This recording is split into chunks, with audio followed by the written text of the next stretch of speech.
Elektromobillarning tormoz kalotkasi odatda 150 ming kilometrgacha xizmat qiladi, lekin buning ortida bitta g'alati muammo bor. Mashinaning tormoz disklari zanglab chirib ketmoqda. Nega bunday? Elektromobillar asosan rekuperatsiya orqali tormozlanadi, ya'ni gazdan oyoqni olishingiz bilan elektromotorning o'zi sekinlashishni boshlaydi va energiyani batareyaga qaytaradi. Buning hisobiga an'anaviy mexanik tormoz tizimi deyarli ishlatilmaydi. Harakatsiz yotgan temir esa albatta zanglaydi.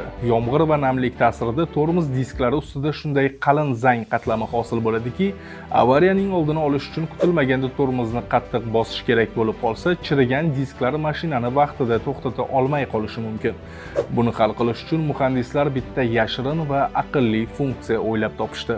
Hozirgi yangi elektromobillar, masalan Tesla, Zikr yoki Lisyang trassada tezlikda ketayotganingizda o'z-o'zidan haydovchiga umuman sezdirmasdan tormozni vaqti bilan juda yengil qisib qo'yadi.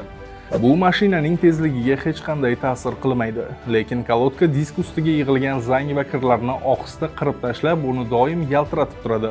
Sodda qilib aytganda, zamonaviy elektromobillar sizga bildirmasdan o'zining tormozlarini o'zi cho'tkalab yuvib turadi.